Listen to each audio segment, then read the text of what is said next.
Hey, what's up guys, it's Apollo Uchiha here, back with the next part of What If Naruto Had Asuras Memories. Now before continuing this part, I have seen the polling and what if Naruto was raised by Ninetales Kushina and inducted by Minato won the voting. So yeah, suggest me some cool ideas of what would be the ship of this series, if you want it to be a harem or not, and what should be the main villain of this series, because I'm kind of getting bored with Madara and whole Akatsuki ordeal. So yeah, I just want to make them secondary villain along in the story. So please suggest some awesome villain. Yep. And if you haven't, please leave a like and subscribe to my channel. Then please do. And without further ado, let's begin with our story. Previously, and your father was none other than Konoha's Yellow Flash, the Yondem Hokage, Minato no Mikaze. Naruto was silent for a total of 7 seconds as the information sank in. I don't understand. I mean, how is this possible? This is a joke, right? He looked at the Sandime with desperation in his eyes, silently pleading the man to tell him that Jiraiya was just joking, but he didn't. Instead, his eyes were saddened. I know this must be very shocking news for you, Naruto-kun, but I understand how you feel. I'm sorry, we didn't tell you earlier. However, please know that your father had many enemies and he wished to protect you from them. They knew that with your mother being the Jinchuriki of Kyuubi, your birth could very well result in their deaths. So he wrote a will in the event he died before he got to raise you, that you would only know about him when you were promoted to Chunin, as you would at least be able to protect yourself from the enemies sure to come. And now that you know, you will inherit the Uzumaki clan's compound as well as the associated assets. Sarutobi explained. But why? Why would the Yondam seal the Kyuubi inside his own son? Questioned Naruto as tears began to fall. Flashbacks began to run through his head about the suffering he had endured in his childhood. Jiraiya replied, Naruto was a noble leader and he wouldn't ask for anyone else's child to seal the 9 tails in it. If it's any comfort, he did so in the belief that you could control it and wield its power. Naruto raised his hand to his eyes and wiped the tears they were forming. And they love me? Thought Naruto. Though he already knew the reply, he wanted to hear it from the mouth of his father's teacher. Jiraiya nodded. Of course they did. They loved you a lot. Before you were even born. They had already prepared a nursery full of toys in the house for your arrival. But alas, that was not to be, said Jiraiya, a sad expression on his face. Can I go there now? Questioned Naruto as he stood up. Hiruzen replied, Go ahead. It's your birthright. It's locked by a blood seal. As they were about to leave, the Sandem stopped them temporarily. Please, locate Tsunade as soon as possible. I can't tolerate the civilian and councils running the village anymore, much less Shimura Tanzo. He's a dangerous man. Jiraiya nodded. We will, Sarutobi-sensei. Please take care. They then left the hospital for his apartment. As they were walking, Naruto's head was spinning with conflicted thoughts. It was confusing. He wanted to find Tsunade as soon as possible, because he didn't want the council, who were the people causing Sayuri so much trouble, to be in power any longer. At the same time, finding Tsunade would make Sayuri's promotion to Chunin officially and validly possible, which would give the council the legal right to enact the CRA on Sayuri. He decided to persuade this Tsunade person to withhold Sayuri's promotion until he should find something to stop the CRA. When Naruto returned home, he grabbed his most important things and sealed them in a scroll to bring to his new house. The master and student took a walk to a secluded area in Konohagakure that had been overgrown with trees which obscured the compound from the view of the public eye. On the gate of the compound was what Naruto recognized as the blood seal the third was talking about. He drew some blood and smeared it on the seal. Upon recognizing the DNA of the owner, the gate snapped open. Naruto then modified the seal to work with his fingerprints instead, as using blood to open the gate every time would be a pain in the neck. Your father was a seal master, Jiraiya remarked, looking approvingly at the seal, and your mother even more so, because she originated from the Uzumaki clan. Wait, the Uzumakis were a shinobi clan? Asked Naruto. He had thought that the Uzumakis were a civilian clan or family, never imagined that they would be a shinobi clan. Jiraiya nodded, in confirmation. Indeed, they were a very powerful clan. and even had a village of their own called Uzushio village hidden in the whirlpools. The Uzumaki clan was renowned for their enormous chakra reserves and potent chakra powers, as well as their skill in Fuinjutsu. Almost every member of the clan was a seal master back in the day. Back in the day? Yeah. They were widely feared by the other villages for their strength. So many years ago, some villages got together and invaded Uzumaki village, destroying it completely. Your mother was one of the few survivors, and she came to Konoha, which was an allied village. The Shodai Hokage was married to Uzumaki Mito, the first Jinchuriki of Kyubi, so as a result, the two villages were allied. As you can see, we still wear the red symbol of Uzumaki spiral on the back of our flag jackets in memory of the strong alliance we once had with Uzushio.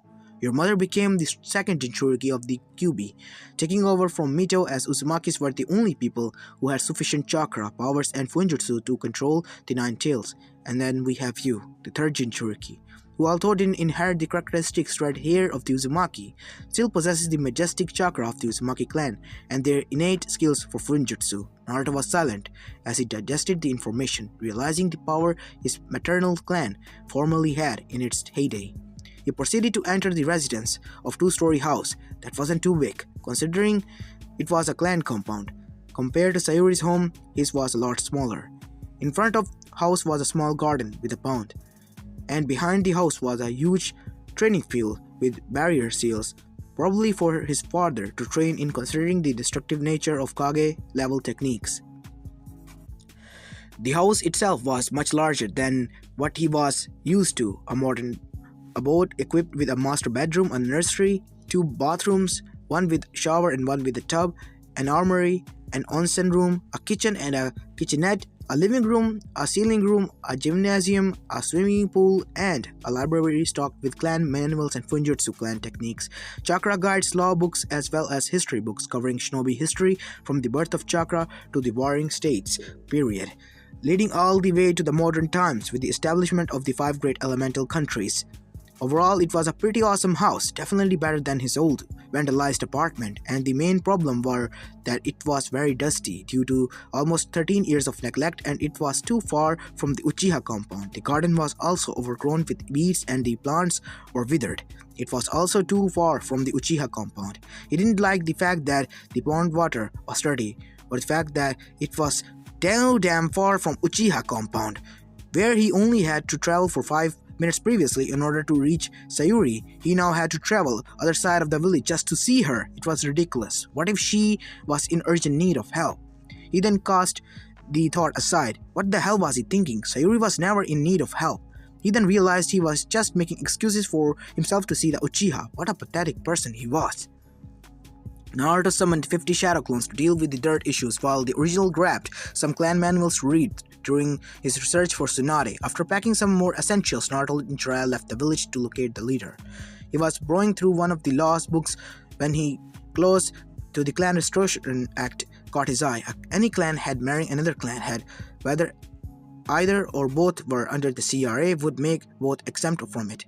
This was to encourage the mixing of bloodlines, which could potentially mutate and result in stronger progeny, equipped with much more powerful Kakegenkai or even dual bloodlines. He remarked seeing this before in Konoha Archive Library, but at the time he wasn't aware of his heritage yet, and it turns out it was an opportunity that he would use to save both Sayuri and himself from the Clan Restoration Act. However, it would certainly cause a lot of awkwardness between them, and he didn't know if he was ready for that. To think that one day he would be marrying his teammates Uchiha Sayuri.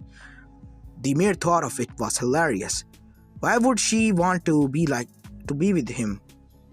Mindscape. Kurama shook his head. This guy is so clueless. Asura stifled the laughter, settling in for a smile instead. Young love, my incarnate is honestly dense in that department. Reality. He was only doing this to save her from the CRA, but he didn't want to infringe on her personal freedom to pursue the person she truly loved. Well, he supposed it was necessary evil. A small part of him craved for her affection, but Naruto suppressed it for the sake of doing it in the name of duty. Now he was overjoyed. Couldn't wait to find Tsunade, as doing so would cement his position as the Uzumaki clan head, thereby allowing him to manipulate the loophole he had just discovered. He was grinning to himself as he strode alongside Troya, who was reading his own book and giggling. Yo, Ersanin, where are we headed to? Naruto asked, noting that he didn't been informed of the destination. Troya paused and looked up from the book. I received intel from my sources that Tsunade had been spotted recently in the Land of Fire. Lately, many towns in the areas are having festivals. Where there are festivals, there will be gambling, and where there's gambling, Tsunade will be there without a doubt. So we'll start town hopping and we'll find her soon enough. And stop calling me Irasani, damn it. Pfft. Naruto rolled his eyes, looking pointedly at the erotic literature in his teacher's hand. He resumed reading his clan manual. Just then, a thought came to his mind as he was thinking about seals. He had yet to ask Jiraiya to unlock the Hakai Fuyin.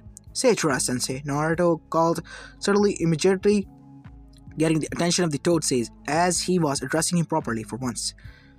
Yes, I'd like you to give me the key to the 8 trigram seal. Wait, what? You heard right, Sensei. The QB and I are on good terms, and I even know his real name. Since you already know about Otsutsuki Asura, you shouldn't be worried about any demonic possessions. Unlocking the seal will allow us to link fully and perform the Bijuko, tail beast transformation, as well as let me gain uninhibited access to his chakra. I could have ended the fight with Gaara much faster if I could use the Bijuko or the Biju Shinso Shinrei.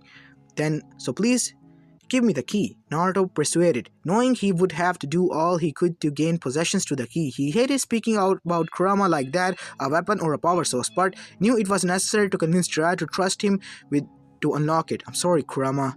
I don't like talking about you like that, Naruto thought before he was cut off by a "it doesn't matter" from Kurama. It did, but the Kitsune was glad that his Jinchuriki cared so much about his kind. Alright, Jiraiya questioned.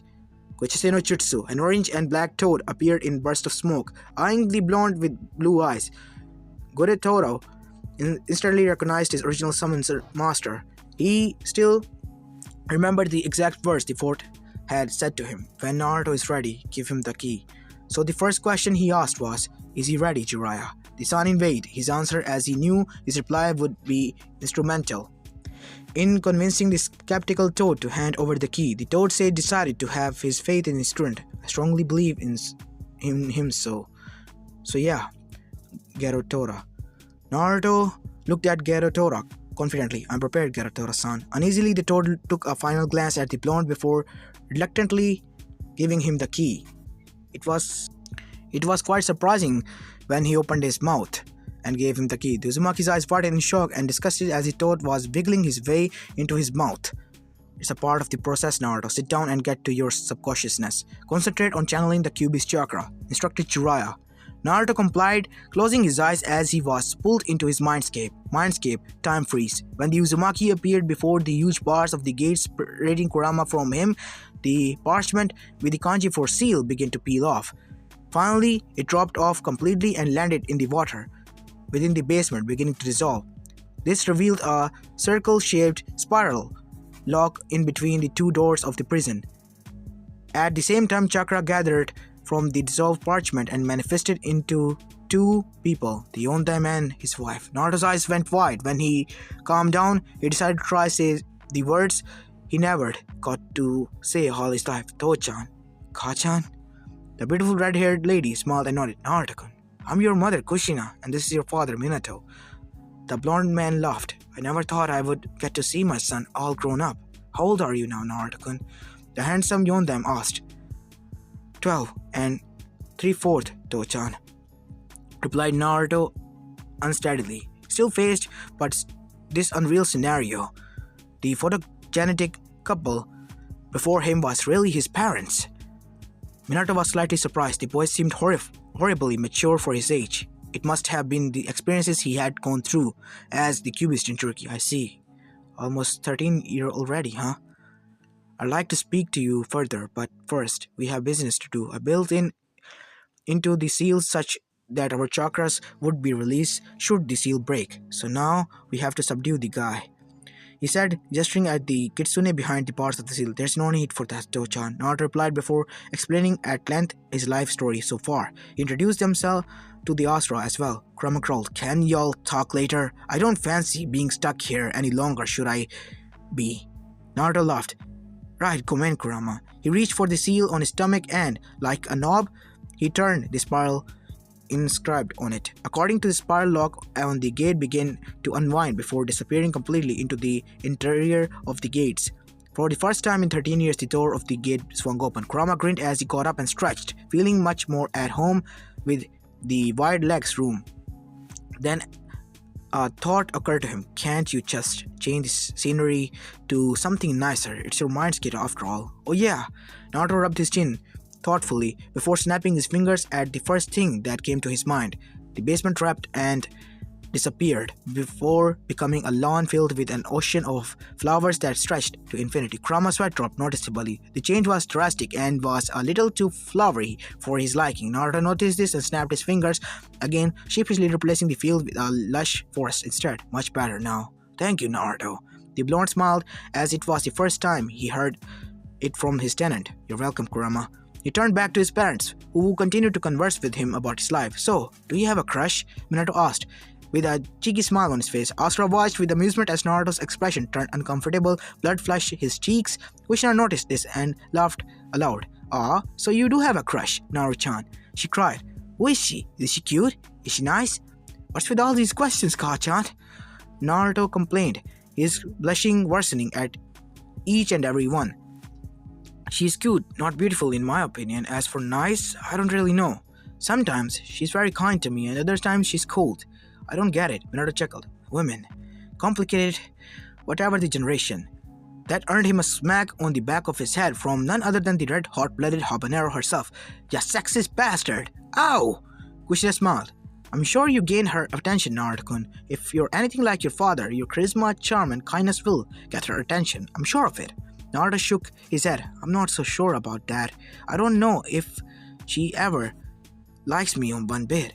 You still haven't told us her name, Naruto-kun, said Minato. Her name is Uchiha Sayuri. Minato flinched visibly at the surname, which was justified since the one who had attacked him the night caused many losses to the village, possessed the ocular power of the clan. Kushina's eyes went wide. Uchiha Sayuri, isn't that Mikoto-chan's daughter? Minato-kun. The Hokage nodded. I remember. You even said you wanted to arrange a marriage between Naruto-kun and Sayuri when they grew up. Kushina sighed. I wish I could get the chance to. Now Naruto-kun is pinning for her affection and is receiving mixed signals. Eh?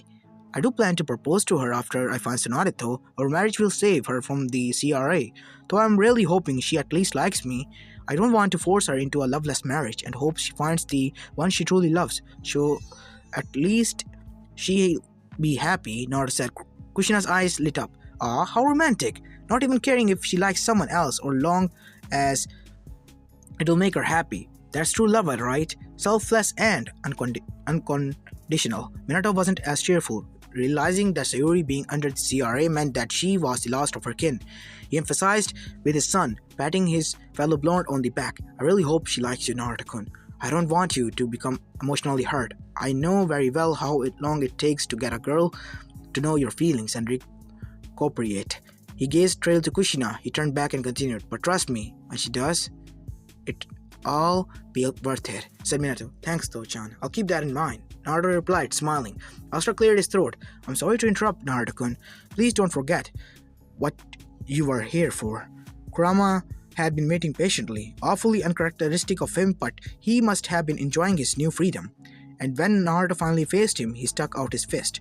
By now, the Uzumaki knew what to do. The blonde boy tapped his against the titanic kitsune, connecting his already massive chakra reserves with the QB. Like a floodgate, that burst open. Chakra surged into his body. Kurama's and Naruto's chakra were now linked via a powerful conduit that was not only physical but also spiritual in nature. A huge collection of memories were exchanged as well. Naruto felt a fair share of Kurama's pain and suffering, very similar to that of Shukaku, just that his hatred was far greater. The two were now shared a much deeper understanding of each other, their drive and their motivation, their emotions and their reasoning behind every action. Kurama crackled a grin, which just looked downright intimidating with his fearsome facial structure. Unlike before, Naruto was no longer even a little bit afraid of the tail beast. He returned a smile as well. Thank you, Kurama. Naruto noticed his body beginning to fade, as did Kushina. Our chakra won't last much longer in here. We have at least a minute left. I have so much more left to do. I seal the yin half of Kurama into me. and the yang into you. Now I plan on releasing the yin half and reuniting their chakra. As soon as he said, he rapidly flashed through a chain of hand seals. The Hakai Fuin under Minato's shirt began to fade before Minato finally yelled, Hakai Kain! 8 trigram seals released! Chakra bubbled and exploded from the seal on Minato, bursting out and flying straight towards Yang Kurama. The yin half of the Kyuubi chakra merged with its yang half, finally restoring Kurama to his original form and power. The majestic Biju smirked as he felt the return of his former strength. Minato continued, I have one last thing to tell you. That night a masked man with the Sharingan attacked Konoha. He was the one who drew Kurama from your mother and summoned him to attack the village. I strongly believe him to be the Uchiha Madara since he entered the village without triggering the sensing barrier and could control Kurama. The tail beast shook his head. No, it wasn't Madara. His Sharingan was different. He was an Uchiha pretending to be Madara, as I could tell from his chakra signature, and Kami knows why. We should have warned. We have about 10 seconds left. They spoke the next word together. Just remember, what you do will always love you. With those parting words, the chakra form of Minato and Kushina dissolved into nothingness. Naruto smiled, with tears falling from his face once again. He was very ecstatic to have met his parents, and it sucked that they were now gone.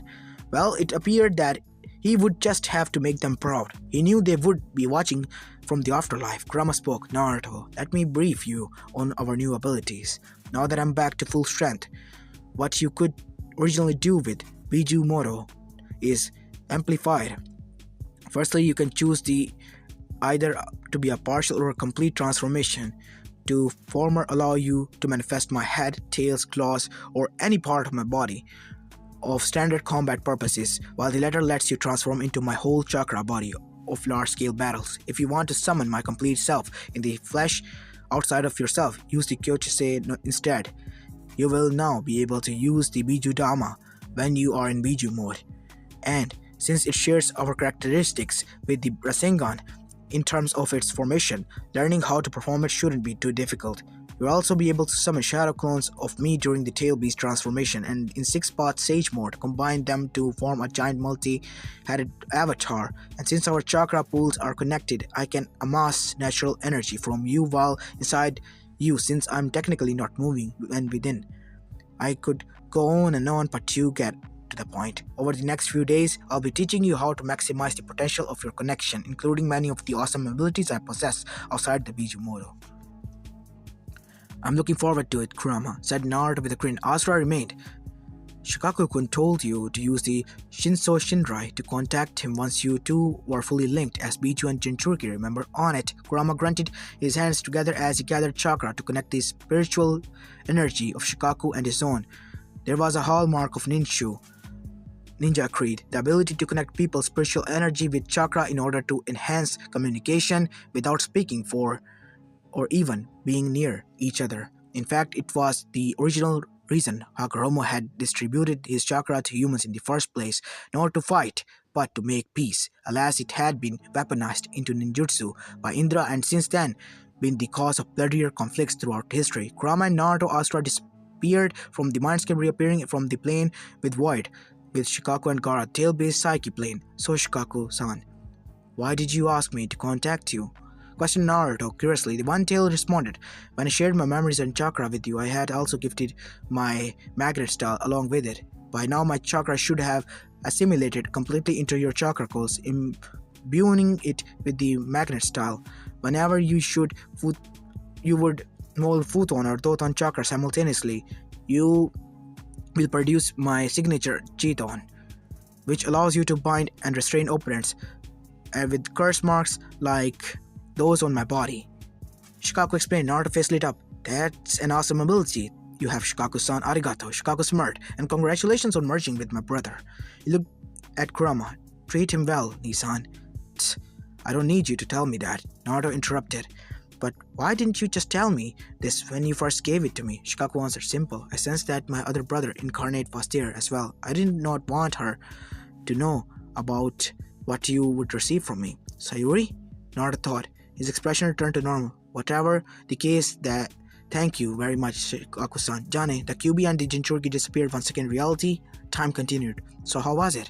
asked Jiraiya nervously when he noticed Naruto opening his eyes. The blonde stood up and said, "It was cool. I got to meet my parents and unlock a whole new set of abilities." Jiraiya sighed in relief. At least he did not go on a rampage and destroy Hainokuni. Looks like you'll be able to use the next few days of your journey to train. At least you'll be ready for Akatsuki when they come for it. Akatsuki? What's that? Asked Naruto. Jiraiya replied, "The Akatsuki are a group of S-rank nucleons with the sole objective to capture and gather all the nine-tailed beasts. No one knows why either. The group operates in two-man team consisting of Uchiha Itachi of the Sharingan from Konoha and Hisame Hoshigaki, the tailless beast from Kirigakure, Sasori of the Red Sands from Sunagakure, and Deidara from Iwagakure, Hidan from Yugakure, and Kakuzu from Takigakure. Orochimaru was once a part of organization as well, but defected. There are many members, but I'm not sure of their identity. You mentioned that they want to collect Biju." Naruto nodded. "I have a feeling I know why." The Uzumaki then repeated the prophecy that Jiraiya had told him about, emphasizing the return of Kage and the Empress Tsukiyomi as well as the Geromazu. Naruto theorized that Akatsuki planned to restore the Jubi and use it as a weapon for mass destruction. If so, stopping them will be crucial, Jiraiya said. "I will train you to prepare for confrontation as soon as possible." With that, the two strode onwards to the next town, unaware of another pair that had just arrived in the village. One of those that had just mentioned, Konoha. Two figures donning straw hats and black cloaks with red clouds strode towards the village calmly. One of them carried a huge popsicle-like object wrapped in white bandages. They approached the gates unfazed by the Chunin guards, who ordered them to stop. "Halt! What is your business in Konoha?" The guard asked as a protocol. The one who wasn't carrying anything raised his hand to his hat, tilting it slightly such that the powerful hypnotizing gaze of his glowing red eyes made contact with the guards. "Our business is none of yours." The duo walked in casually as the Chunin collapsed on the floor. "Let's grab some dango, Kisame." The one carrying the huge popsicle nodded in head in agreement. They entered the dango stand and ordered some to eat while thinking about their mission. Loitering just outside the stand was none other than Kope Ninja Hatake Kakashi. The Jonin senses of Team 8 and 10 walked by, greeting the silver-haired Jonin. "Yo, you two seem to be getting along today," Kakashi teased. Kurenai blushed while Asuma stretched his hands and coughed. The Genjutsu specialist replied, "It's not what you think. Anko just asked me to buy her some dangos." Kakashi's eyebrows were raised as that didn't account for Asuma's presence. The Sarutobi, eager to change the topic, asked, "What about you?" The sensei of Team 7 flashed some field signals, replying, "I'm waiting for Sayuri to get here." His non-verbal message got cleared through to his fellow Jonin. Tail the two inside. The raven-haired man inside the stand paused his eating upon hearing that name. Asuma scoffed. "You, Hatake Kakashi, early and waiting for someone? That's a surprise." Kakashi didn't reply as the students arrived. Sayuri was surprised to see her sensei already there. "You're actually early for once, Kakashi-sensei." The two Jonins burst out in laughing. "Hey, I can be early for some things if I want to," the Hatake retorted. "Anyway, I don't really like sweet stuff. Could you eat somewhere else?" Kakashi nodded. "Sure, let's go to Ichiraku." As they walked away, Asuma and Kurenai lifted the flap covering the dango stand. The two had vanished. Konoha Park. The pair of cloaked men strode down the walkway beside the lake of the park. Unsurprisingly, the two Jonins that were trailing them appeared in front of them. "Halt! I've never seen you guys in the village before. You must be strangers, and yet you seem to know the village very well. Identify yourselves," demanded Asuma. The raven-haired man smirked. He looked up, once again tilting his hat to reveal his striking crimson eyes, swirling with 3 black Magatama. "The Sharingan," Kurenai thought. "It's been a while," said the man as he discarded his straw hat to the floor. "Asuma-san, Kurenai-san, you're Uchiha Itachi!" Kurenai exclaimed in disbelief. Kisame tossed his hat aside as well. "I have yet to introduce myself." "You don't have to," Asuma said. "Kisame Hoshigaki, one of the 7 swordsmen of the mist." The squirrelman grinned. "I suppose you know my sword as well, then." Samehada. The Kiri Nukin lunged at Asuma and swung the popsicle-shaped sword at his shoulder. Quickly, the Sandaime Sun rose a trench knife to block the incoming sword.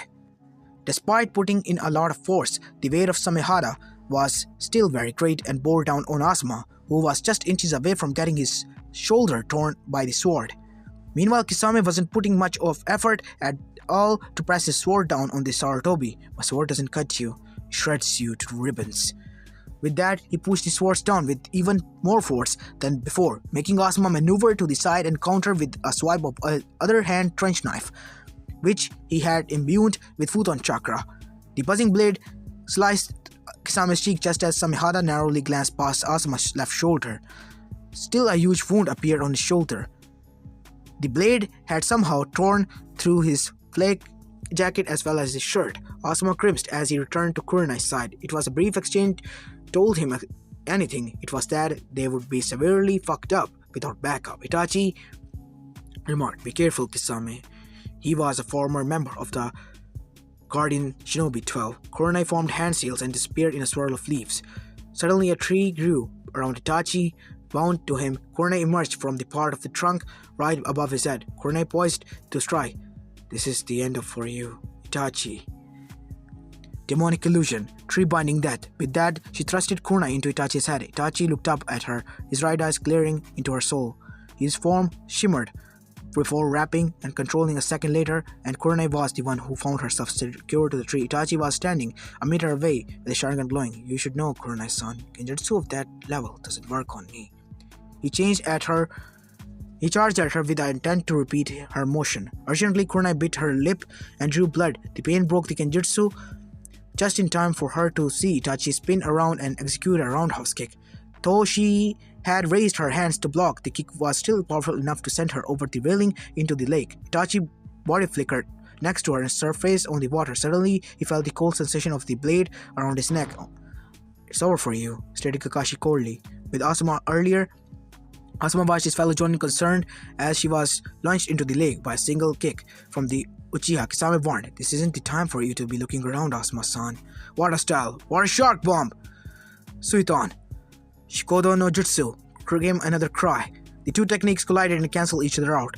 The one who had released the water shark bullet was none other than clone of Kakashi, who was currently holding Itachi at kunai point. Itachi chuckled in a deep voice. "It seems we have ourselves a battle." 5 minutes later, Kakashi was kneeling on the surface of the water in intense pain from the Tsukuyomi that Itachi had just casted over him, while Asuma and Kurenai were quivering in fear and had their eyes closed as they did not want to see the same fate. Itachi cupped his bleeding eye in pain as well due to the drawback of the Mangekyo ability. Kisame was about to end the fight when Maido Gai jumped in front of the three comrades and intervened. "It is I, Maido Gai, Konoha's sublime green beast of prey," the Taijutsu specialist shouted. "Kisame, let's go. We were here to search for our target, not cause a huge ruckus. More reinforcements are certainly on their way," said Itachi. "All right." Kisame complied. "Wait, who's it you guys are after? Is it Sayuri?" Kakashi asked, still panting from the Genjutsu. "No, we are after the Yondam's legacy." Itachi's answered cryptically. In a blur, they disappeared. "Naruto, huh?" Kakashi thought, before finally succumbing to the effects of the Tsukuyomi and fainted. Half an hour later, Sayuri went to find Kakashi in the apartment. Earlier, after having a lunch with Ichiraku, her sensei had left her at a training ground to perfect her Chidori, stating that he had something to do, that he would be back soon. It had been 30 minutes and she sensed something was off, so she went to look for him. When she appeared at his apartment, he found many pair of shoes outside of the door. Quickly, she entered the bedroom and found him lying on the bed, surrounded by other jonin senseis of her graduating class as well as Kai, the Taijutsu specialist. She asked, "What happened to Kakashi-sensei? Why is he in a bed? And why are all of you here?" Many thoughts started racing through her head. For the last thing and time he was in this condition, he had overused his Sharingan during the mission of Wave. All of a sudden, the Tokubetsu Shinin, Yamashiro Aoba, burst into the room in a panic state. Without much situational awareness, he blurted out, "Is it true? Did Itachi really return the village to look for Naruto?" The room temperature dropped by 5 degrees. Sayuri's expression had changed completely. She turned to face Aoba, who was terrified as her eyes had morphed into the powerful dojutsu of the clan as well as the 6 pass. "What?" she roared. With that, she disappeared out the door in the blink of an eye. "Baka!" cried an exasperated Asuma, who along with the other Jonin in the room were trying to keep the situation in a secret from the Uchiha, knowing the effect her brother had on her. Sayuri ran through the streets of Konoha urgently, though she did not know where Itachi was. She did know that he was after Naruto, and she knew she could be able to sense Naruto's chakra. Despite not being a sensor, since that day she awakened the power of Indra, she seemed to possess an initiate knowledge of Naruto's location, wherever he was, and now she could tell that he was a distant place, certainly outside of Konoha. Without much thought, she exited the village and tore down the path of her brother, and the one she loved. With Naruto, Jiraiya and Naruto had just visited combed 3 towns, and so far there were still no sign of the Slug Princess. Along the way, Naruto had been productive and practiced his new techniques, but whenever they stopped for a break. By the time he entered the next town, it was already sunset. "We'll crash here for tonight," said Jiraiya as they walked into a town. We seemed to be celebrating in a mood. The two walked into a inn and Jiraiya checked in. It wasn't long before the Tosei left Naruto alone in the room, sitting that he had research to do. "Yeah, right." Naruto scoffed as Jiraiya closed the door behind him. Regardless, he decided to do some research over the seal menus. He was close to piecing the puzzles together when he heard a knock on the door. He closed his eyes, extended his sensory range, and found two males, one around 17 while the other around 29. The 17-year-old had chakra capacity matching Kakashi, and with perhaps even slightly larger. On the other hand, the 29-year-old's chakra reserves were massive, outstripping Jiraiya and was just below Shikaku's. It was the largest chakra pool belonging to a shinobi he had ever detected. That wasn't his own. The blonde restrained a gasp when he traced the ancestry of the 17-year-old. It was eerily similar to Sayuri. It was an Uchiha, which could only mean one thing: Uchiha Itachi. As this is where I'm going to be leaving this part of, guys. I hope you like this one, and don't worry, I will be finishing all of my stories, and I am working currently on the stories, and yeah, I will be starting those as well. So yeah, that is all. I hope you like this one, and if you do, please leave a like and subscribe to my channel, as this is Apollo Uchiha, and I'm signing out.